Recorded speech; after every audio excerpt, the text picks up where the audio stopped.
ಯಾವ ಥರ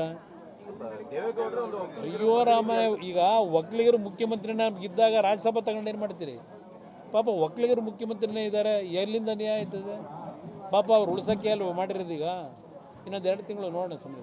ಮುಖ್ಯಮಂತ್ರಿ ಆಗಿರೋದು ನಿಮ್ಮನೆಗೆ ಸೂಕ್ತ ಅನ್ನುವಂಥ ಅವೆಲ್ಲ ಯಾವುದಕ್ಕೂ ನಾನು ಚರ್ಚೆ ಮಾಡಲ್ಲ ಬ್ರದರ್, ಜನ ತೀರ್ಮಾನ ಮಾಡ್ತಾರೆ.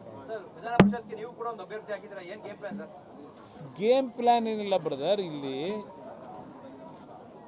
ಅವರು 2 ಓಟು, ನಾವು 2 ಓಟು ಇಲ್ಲಿರ್ತಕ್ಕಂಥದ್ದು. ಬಟ್ ಅವ್ರ ಅಧಿಕಾರ ಇದೆ, ಮನಿ ಪವರ್ ಇದೆ, ಮಸಲ್ ಪವರ್ ಇದೆ.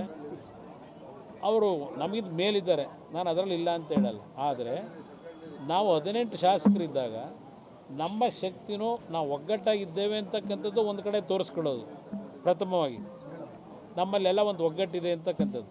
ಅದರ ಜೊತೆಗೆ ಬಿ ಜೆ ಪಿಯ ಸ್ನೇಹಿತರುಗಳು ಈಗಾಗಲೇ ಹೇಳಿದ್ದಾರೆ, ಬಿ ಜೆ ಪಿ ಪಕ್ಷದಲ್ಲಿ 6ರಿಂದ 7 ಓಟು ಸರ್ಪ್ಲೇಸ್ ಇದೆ, ಅದು ನಮಗೆ ಕೊಡ್ತಕ್ಕಂಥ ನಿರ್ಧಾರ ಮಾಡಿದ್ದಾರೆ. ಅದರ ಜೊತೆಗೆ ನಮ್ಮ ಯತ್ನಾಳಿದ್ದಾರೆ, ಅವ್ರದ್ದೊಂದು ಓಟಿದೆ, ಅವ್ರನ್ನ ಉಚ್ಚಾಟನೆ ಮಾಡಿದರು, ಅವ್ರಿಗೂ ಮನವಿ ಮಾಡ್ತಾ ಇದ್ದೇವೆ. ಅದರಿಂದ ಒಂದು ಕ್ಲೋಸ್ ಫೈಟ್ ಇದೆ. ಅದರಿಂದ ಇಲ್ಲಿ ಕೆಲವು ಮಾಧ್ಯಮದಲ್ಲಿ ಅದೆಂಥದ್ದು ಕುದುರೆ ವ್ಯಾಪಾರ, ಆ ವ್ಯಾಪಾರ ಅಂತಕ್ಕಂಥದ್ದು ಏನಿದೆ, ಅದರ ಅವಶ್ಯಕತೆ ಇಲ್ಲ.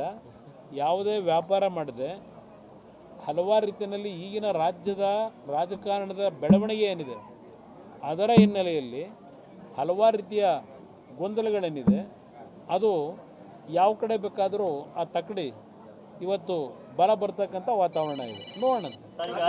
ನಿಮ್ಮ ಸಂಪರ್ಕ ಮಾಡಿದ್ದಾರೆ ನಾನು ಕಾಂಗ್ರೆಸ್ನ ಯಾರನ್ನೂ ಸಂಪರ್ಕ ಮಾಡಿಲ್ಲ. ಇದೆಲ್ಲ ಮಾಧ್ಯಮದಲ್ಲಿ ಬರ್ತಾ ಇರ್ತಕ್ಕಂಥ ಸುದ್ದಿಗಳು. ನಾನು ಯಾವುದೇ ಕಾಂಗ್ರೆಸ್ ನಾಯಕರನ್ನ ಭೇಟಿ ಮಾಡ್ತಕ್ಕಂಥದ್ದಕ್ಕೆ ಹೋಗಿಲ್ಲ.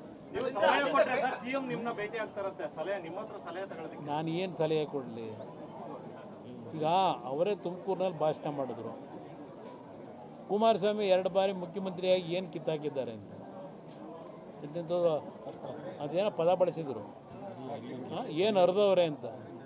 2 ಬಾರಿ ಮುಖ್ಯಮಂತ್ರಿಯಾಗಿ ಅರ್ದಿರೋದೇನು ಅಂತ ಅಂದರು.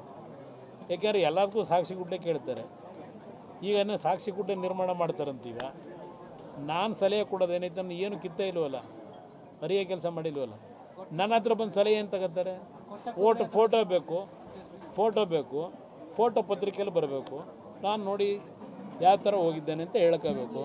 ಒಂದು ಗಾದೆ ಮಾತಿದೆ, ಹಿರಿಕರು ನಮ್ಮ ಪೂರ್ವಿಕರು ಒಂದು ಗಾದೆ ಮಾತಿಟ್ಟಿದ್ದಾರೆ, ಅತಿ ವಿನಯಂ ಧೂರ್ತ ಲಕ್ಷಣಂ ಅಂತ.